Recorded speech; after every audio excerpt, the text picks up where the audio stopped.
Well, howdy there, Internet. This guy. Good luck.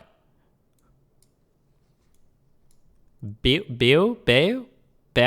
I don't know how to pronounce this guy's name. I only see it typed. I never hear people refer to him. Beau. All right. Most videos I've seen of this guy seem to be decent-ish.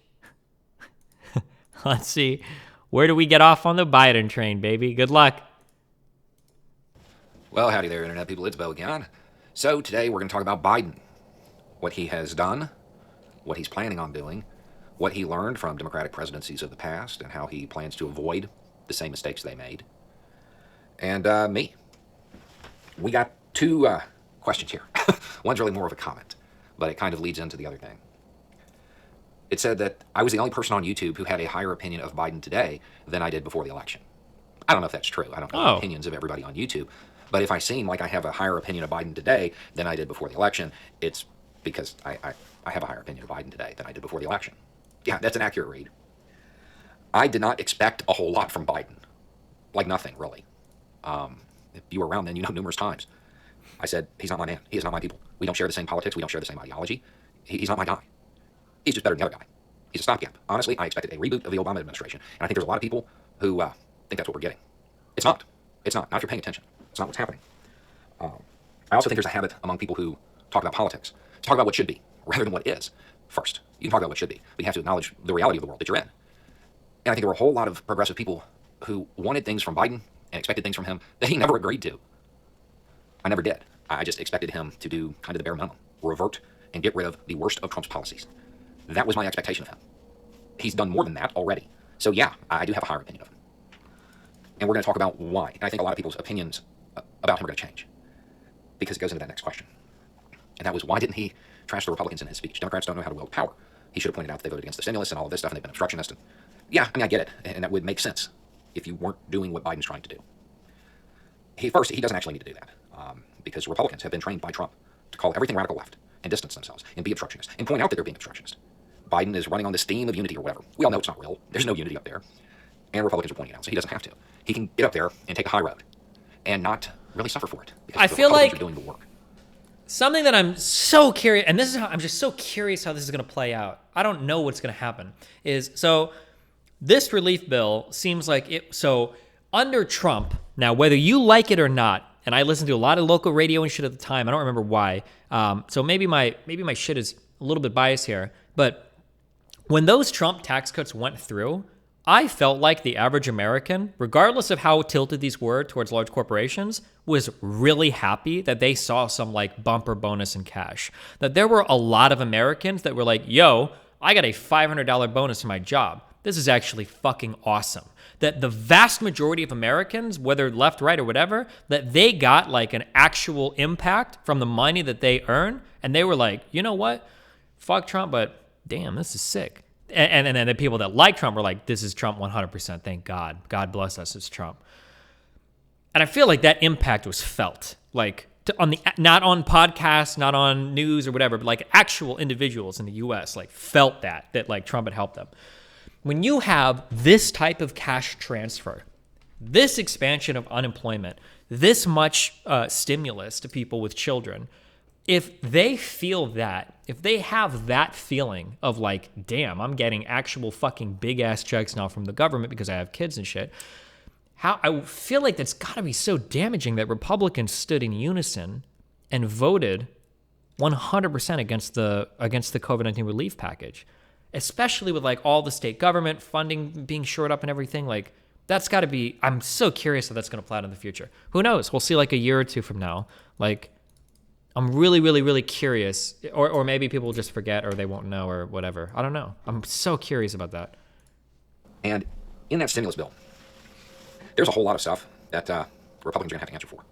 And they've done it themselves. They have done it themselves. They have pointed out that they didn't support it. They pointed out that it was left. It's not. But there are some breadcrumbs in it. Some little hints of leftish stuff. Social Democrat stuff. People have talked about the child tax credit. And they're like, it's going to lift kids out of poverty. It's great. Standard talking point. And yeah, I mean, that sounds like DC stuff. This is a little different. It's going to be an unusual tax credit in some ways, because some people will be able to collect a portion of their tax refund each month from July on. They'll be able to just go ahead and take a couple $100 a month from it. And the impact of this is if you are a minimum wage worker, have 2 kids, you're about to see 50% increase in your take-home pay, roughly 47-ish, somewhere in there. That's sounds kind of UBI-ish, because it is. It is. There's some healthcare provisions. People who lost their job, they're going to get free healthcare for a couple months. There's more subsidies. It's not socialized, that would be bad. Subsidies, free healthcare. There are little bits and pieces of left-wing stuff throughout it. Not real left, but American left. And it's a test run. Working class Americans are going to get to experience it. And most of this stuff ends right before the midterms. That is strategically important too, right? Yeah. Man, the midterms are going to be so important. And the Republicans who are now sitting there and have been sitting there saying, this is left, it's bad, we're going to vote against it, are going to have to explain why they voted against it and convince the working class Americans who I would assume would grow to like some of it. Now, I don't advocate for this, but if Biden wanted to play real nasty, he could have done what Trump tried to do. Because what Trump tried to do was, what was it? Trump was trying to make it so that you would be exempt from paying payroll taxes, I think. However, there was like a clause that would have made it so you would have had to pay all of it back at the beginning of like this year if he didn't get reelected. It was like some crazy shit. I don't think that actually ended up passing though. But I remember there was like some part, I don't know if it was part of the CARES Act or what he was trying to do, but Trump was trying to make it so they're like, listen, I'm going to make it so you're not going to have to pay payroll tax for like the last 6 months of the year, but you're going to have to pay it back on January like 10th or whatever. However, if I get elected, I'll waive that part. So the idea would be that if Trump doesn't get reelected, you get like a huge fucking bill for back taxes handed to you. Now that would have been like, I don't think Biden should do stuff like that, but Jesus Christ.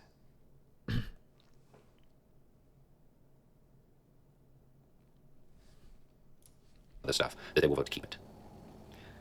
There have been a lot of Democratic presidencies in the past that suffered major setbacks because of losses at the midterms. Biden has set the stage to make sure that doesn't happen to him. He is working to try out ideas that are far more progressive than anything I ever expected from Biden. Holy Dan, what's up? Good morning. Good morning. Wait, give me like 10 minutes and I'll be done with this, okay? Or less, okay? All right. Okay, be careful. To be completely honest, and I don't think there are many people on this channel watching this that expected anything like that from him. Status quo. And it is. I mean, it's still not real. Wouldn't the next president just waive that too? Not necessarily, because if a Democratic president got in but the Republicans still control the Senate, then they wouldn't let them get rid of it. Or it would become a new negotiating point, basically. Yeah. Left policies. But it's a whole lot further than I think anybody genuinely expected. Not what they wanted, not what should be. But in reality, what is, I don't think anybody expected this kind of stuff. And the only reason you would run a test run using these things is if you planned on pushing more through after the midterm. Biden, it's been said that Biden wants a FDR-style presidency. If this little test run works, if the American people respond to the little bits and pieces that are embedded in all of this various stuff, he might be on his way to it. It's surprising to me. I didn't expect it from him. He never hinted that that's what he was going to do. But that is certainly where it seems to be heading. Now, maybe we're wrong. Maybe working class Americans are going to get a little taste of unions and healthcare and social democratic policies, and they don't like it. Maybe that happens. He suffers a big loss at the midterms. Or maybe there's some scandal. I don't think it's going to happen, though. I think Biden's plan is to do exactly what he's been doing. Stay out of sight, let everybody underestimate him, push through bills that are very vague, and have little bits and pieces of stuff in it. Stuff that will have a tangible impact on a whole lot of people. And then Republicans, in their obstructionist nature, will have voted against it, and they will have to defend those positions come the midterms. And it is far beyond anything I expected from Biden. So, Not to mention that, like, I'm thinking of, like, because since I know so much more about the Omaha situation now, I'm thinking of, like, on the Omaha budget, there was going to be a big shortfall of cash, basically, as well. And there's, like, so much money that they needed in Omaha for different projects. How does it feel when you have, like, a Republican mayor? So I'm thinking of Gene Stoughton in Omaha, or like a Republican governor, so Ricketts in Nebraska, and then other Republican governors who are now finally able to, like, shore up their budgets because of a progressive president's, like, stimulus.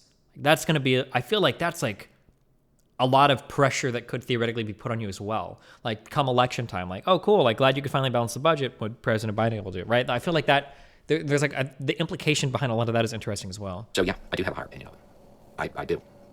And this doesn't just extend to stuff like this. I know the way people feel about the foreign policy, but it's the details, it's the intent, it's the long-term goal that you have to look at. And it's not the same. It really isn't. There are a lot of signs that show that he is testing the waters for a far more progressive administration than anybody expected. But he's doing it in a way that allows him to backtrack very quickly into normal Democratic establishment mode if it doesn't go well. Anyway, it's just a thought. Y'all have a good day.